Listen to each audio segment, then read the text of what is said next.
No one wakes up in the morning, turns off their alarm and plans to hurt someone that day. No one looks in the mirror and sees a monster in their own face. No one is the villain in their own story. But history is filled with the extraordinary evils committed by ordinary people, war crimes, mass executions, torture, and if you look closely at those photos, you'll notice something. The faces there don't resemble horror movie characters. Most are young. Most are ordinary. Most were once someone's child. They once had dreams. They were once in love. They once laughed. Now ask yourself this question. At what point does a person become capable of killing? Is it a gene? Is it psychopathy?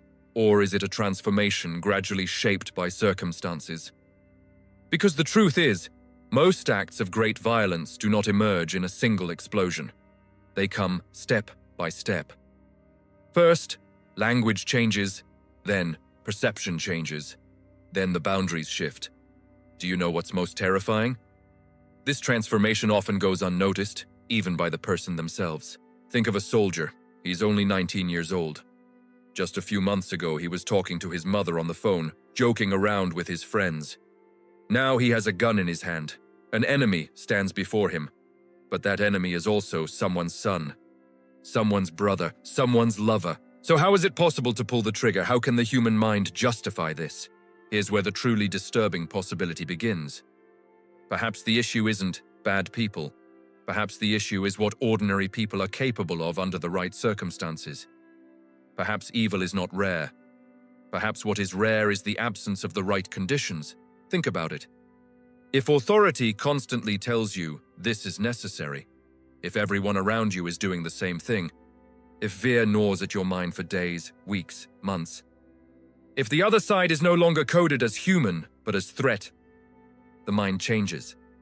Conscience may not be silenced, but its voice is silenced. Now we come to the most uncomfortable question.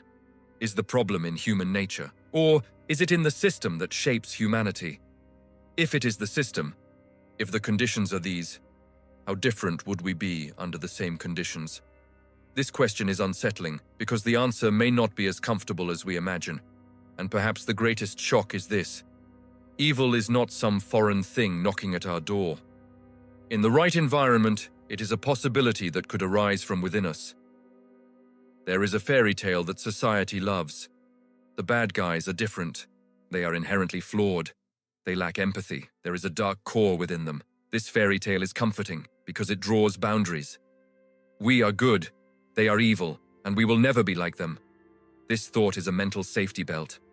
People don't want to fear their own potential. It's safe to attribute evil to biology, genetics, abnormal individuals. But history systematically shatters this comfort. Many officers who served under Adolf Hitler defended themselves in courtrooms after the war. Their statements were surprisingly ordinary.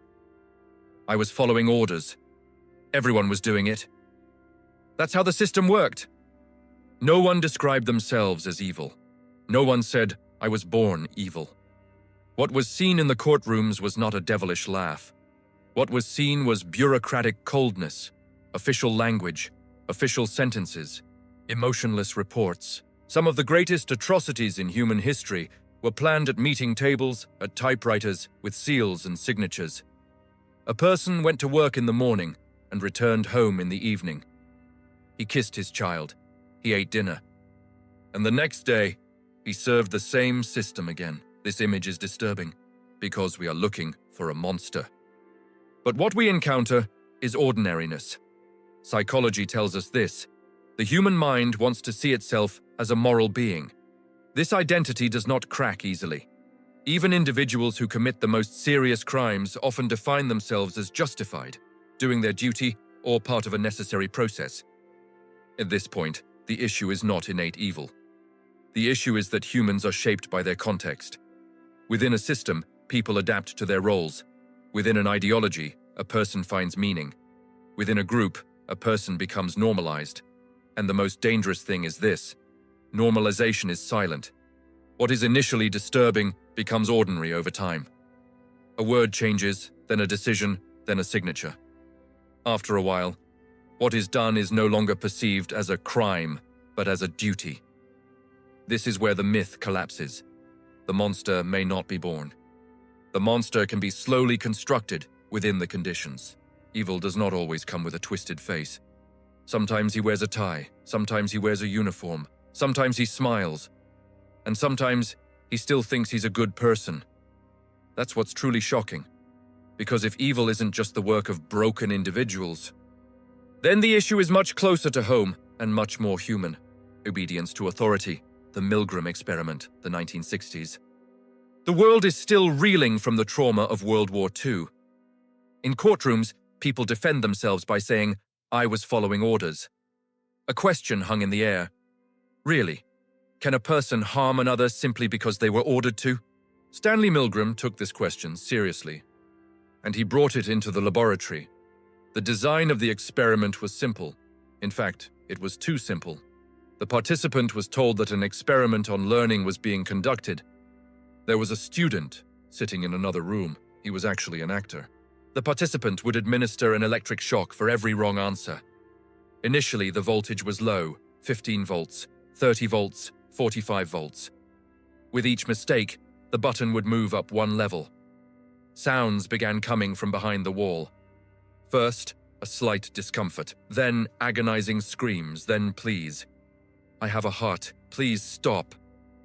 After a while, silence. That silence was the most terrifying moment, because the human mind fills that void with death. Most of the participants were sweating. His hand trembled. They laughed nervously. Some said, "I don't want to continue." But there was one more person in the room. A white-coated, serious-faced authority figure, a scientist. And he said only this: "You need to continue the experiment," sometimes a bit more clearly. "You must continue the experiment as required. No threats, no weapons, no shouting, just calm authority." And the result? Approximately 2/3 of the participants progressed to the highest level of 450 volts. This level was marked as dangerous, severe shock on the experiment. Stop right here. Who were these people? Sadists? Psychopaths? No. Teachers, salespeople, engineers, ordinary people. Most were shaken after the experiment. Most said, "I didn't want to do this," but they did it. Here's the most disturbing truth. People continued not because they were cruel, but because they were obedient. When authority takes over responsibility, the individual feels their moral burden has been lightened. In psychology, this is called the agentic state. That is, the individual sees themselves not as an independent moral agent, but as an instrument of a system. "I didn't do it. The system did it. It was necessary for science." The mind shifts responsibility upward. Conscience does not remain silent, actually, but its voice is silenced. What's even more striking is this. If the participants had been alone, the vast majority would have stopped at the first cry. But there was an authority figure. And the human brain has evolved over thousands of years to adapt to hierarchy. Listening to the leader increased the chances of survival. Conforming to the group provided security. This mechanism usually works, but in the wrong hands, it can turn into a disaster. While watching Milgram's experiment, people want to feel at ease. They want to say, "I wouldn't do that." But science is ruthless. When repeated in different countries and cultures, the results were largely similar. This is not a matter of culture. It has to do with the structure of the human mind. Authority can temporarily override the moral compass. And the most frightening thing is this: process is not dramatic. It is silent, calm, bureaucratic. It begins with a single sentence: "You must continue." Throughout history, the fate of millions of people has been shaped by this very sentence, perhaps in different languages, but with the same logic. And the real issue is this: if people who believe they are not causing any real harm in a laboratory environment can reach this point, in a real war environment, under real fear, accompanied by real propaganda, how far can the human mind go? The Stanford prison experiment, a basement, windowless, cold, concrete walls. The real darkness was not the space, but the human mind. In 1971, Philip Zimbardo asked, "Does the person create the role, or does the role create the person?" The Stanford University basement was transformed into a small prison. Doors, iron bars, cells, uniforms. Students were divided into guards and prisoners. The selection was random. Guards were not more authoritarian, prisoners not more passive. It was just a lottery. The experiment was supposed to last 2 weeks. It was halted on the 6th day. Things had gotten out of control. Guards' tone changed. Orders and punishments grew harsher. Prisoners were given numbers, their names and identities erased. Humiliation began. Sleep deprivation, forced exercise. No one said, "Be cruel." But power, a uniform, authority were granted. The role reprogrammed minds. What was most striking? Guards saw it as a game, then serious, then internalized it. They weren't acting, they became the role. Prisoners changed too. Some rebelled, others collapsed, some wept. An erased identity leads to losing oneself. This experiment is criticized today for methodological problems. Scientific debate is separate, but its fundamental idea remains powerful. The social context dramatically shapes behavior. People change according to the social costume they wear. A uniform is not just fabric, it is an identity, it is armor, and sometimes an excuse. Now take this into a war environment. Think of a person who becomes a soldier. Hair is cut, civilian clothes removed, a number assigned. Hierarchy becomes rigid. The chain of command becomes absolute. Don't be emotional. Don't show weakness. Question the order. These messages are repeated. After a while, the soldier role takes precedence over individual identity. Empathy seems like a luxury. Emotions are suppressed, because being emotional can make survival difficult. Obedience is sanctified. Questioning threatens order. A person feels different in a role, different, stronger, more justified, more legitimate. The role can bend moral boundaries because the person is no longer I, they are we. The interests of we come before the conscience of I. The most frightening truth emerges. Evil doesn't always begin with personal intent. Sometimes it begins as a requirement of a role.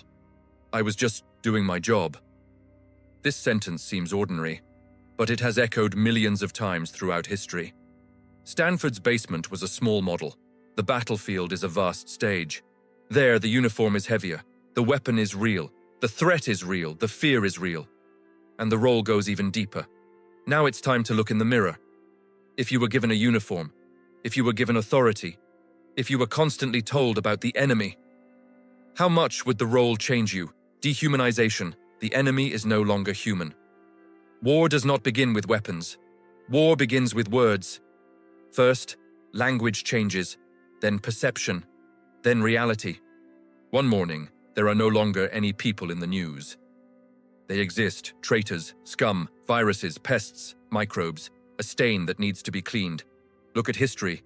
Before genocides, mass violence, ethnic cleansing, the same pattern is seen. The victims are first dehumanized. During Adolf Hitler's reign, Jews were depicted as rats in propaganda posters. During Radovan Karadzic's regime, Bosnian Muslims were coded as a threat. Before Paul Kagame, Tutsis were cockroaches. Word choice is not random. Language is the architect of the mind. The moment you stop calling someone human, your brain changes. It changes the way it processes information about them. Because the human mind works with categories, us and them. This distinction is an evolutionary legacy. When we lived in small tribes, group identity increased our chances of survival. Our people were safe. Strangers were a potential threat. The amygdala, the brain's threat center, makes this distinction quickly, in milliseconds. When it sees a face, a symbol, a flag. If that symbol is coded as enemy, the amygdala sounds the alarm. The alarm suppresses empathy, because empathy takes time. The threat response requires speed, before the frontal lobe kicks in. The primitive system may have already made its decision, danger. This is where dehumanization comes into play. If you dehumanize the other side, harming them becomes neurologically less difficult. Empathy is based on similarity, like me. I could have been in their place. When this bridge is destroyed, the voice of conscience weakens. If you tell a soldier, the person in front of you is a father, a son, a child, they hesitate. But if you say, the person in front of you is a virus, the reflex kicks in. You don't negotiate with a virus. The virus is eliminated. Language does not merely describe, it shapes. Every repeated derogatory statement rewires the brain. After a while, the mind truly stops seeing the other side as human. This is not a metaphor. In functional MRI studies, polarized groups show lower activation in empathy regions when viewing opposing faces. So, at the brain level, distancing occurs. That's why propaganda is powerful. It doesn't just change ideas, it changes perception. When perception changes, the foundation of morality shifts. The most insidious aspect of dehumanization is this. It's slow. At first, there's just a nickname, then a joke, then a cartoon, then a slogan. At some point, no one finds this language strange. It becomes normalized. And everything that becomes normalized is dangerous, because it becomes ordinary. When you remove someone from the human category, the violence inflicted upon them is no longer perceived as violence against a human being. This is a psychological bypass. It's like a switch that turns off your conscience. Now think, if you were told for years that a group was dangerous,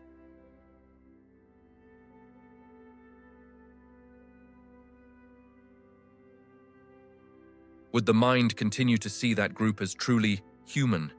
Or would reflexes adapt to the new reality constructed by words? Here lies the most disturbing truth. Evil is rarely an outburst of hatred. It is a process of categorization. It begins with a word, with a label, a metaphor. And one day, the person in front of you is no longer that person. It's just a target. Erase the similarity. Conscience fades, and a person may still believe what they did was justified. Because in their mind, it's no longer about a person. It harms a threat. Psychologist Albert Bandura called this moral disengagement. Moral disengagement is when a person learns to override their own value system. The mind develops a mechanism to protect itself. It's not my responsibility. I was following orders. Everyone was doing it. They deserved it anyway. To remain the hero of their own story, reality is rewritten. People silence their conscience and justify their actions. Sometimes this process is so quiet and natural that it goes unnoticed. A war environment creates a constant sense of threat. The prefrontal cortex, logic, long-term thinking, ethical judgment, slows down. More primitive systems take over, fast, reflexive, black and white. Either us or them. In this mode, humans prioritize survival over morality. Emotions and empathy take a back seat. Often people aren't even aware of this. The mind's normal functioning has been hijacked by threat and fear. It can also be explained biologically. Stress hormone cortisol increases, amygdala becomes hyperactive, prefrontal cortex capacity decreases. Survival becomes the priority. No one goes to extremes all at once. It starts with a minor violation, a slap, an insult, a turning of a blind eye, then another step, then another step. The threshold for violence lowers. The brain gets used to it. Nerve pathways strengthen with repetition. Repetition creates the norm. What once bothered you eventually becomes normal. The question, how many days does it take for a person to get used to something, makes sense here. Science does not give a definite number, but psychology and neuroplasticity tell us this. Repeated behavior changes the brain's structure, becoming a habit and a norm. Perhaps the most unsettling possibility is this. Evil is not an identity, but a process. When the right environment is provided, an ordinary person can go far beyond the ordinary. The right environment, strong authority, constant fear, intense propaganda, group pressure. When these conditions come together, ordinary people can do extraordinary things. A small step can turn into a major process, without anyone noticing, a slap, an insult, an order. Over time, it becomes normalized. Conscience is silenced, ethics fade away. Empathy gradually dulls. The real question is no longer, how did they do it? The real question is, what would we do? The answer is not easy. But moving forward without confronting it is also impossible, because evil rarely comes knocking at the door. It creeps in slowly, unnoticed. It is a sneaky process. And the most dangerous part is this. We may not even realize it has entered.